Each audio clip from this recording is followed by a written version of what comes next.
Everyone, welcome back to দুর্গাপূজার shopping blog. আর আমাকে দেখে নিশ্চয়ই বুঝতেই পারছো আমি খুব টায়ার্ড, কারণ আমি দুটো প্রাইভেট শেষ করে এখন মাত্র আসলাম আর এখনই বেরিয়ে যাচ্ছি শপিং করতে। কারণ আমি মনে এত লেটে শপিং করতে যাচ্ছি মানে সবার পরে প্রায় দুর্গাপূজা চলে এসেছে। আমরা অনুকে রেখে গিয়েছিলাম, তো তারপর মা ওকে আনতে গেল আর আমি এখানে বাবার সাথে দাঁড়িয়েছিলাম। তারপর আমাদের গন্তব্যস্থানে পৌঁছে গেলাম, মানে যেটা করতে এসেছি। একটা গজ কাপড়ের দোকানে গেলাম প্রথমে, ওখানে খুব একটা পছন্দ হয়নি, তারপরে একটা নিয়েছিলাম ওখান থেকে।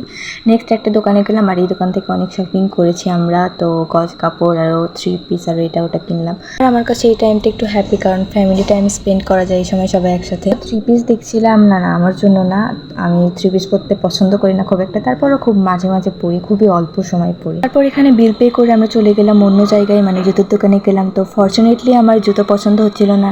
জুতো কিনতে আসলে এরকমই হয় প্রত্যেকবার, কোনো জুতোই পছন্দ হয় না, অপছন্দের হলেও নিয়ে নেওয়া লাগে একটা। তো তারপর রাজমতির উপরতলায় গেলাম, ওখানে কিছু কাজ ছিল, তো ওখান থেকে আগে লেজ কাপড় কিনলাম। আর নয়েজ আসতে পারে আশেপাশে থেকে, কারণ একটু বাইরে আছি। তো তারপর বাসে চলে আসলাম, আর বাসে এসে কিছু স্ন্যাক্স খেয়েছিলাম। সো দ্যাটস ফর টুডে, দেখা হচ্ছে নেক্সট ভিডিওতে, টাটা।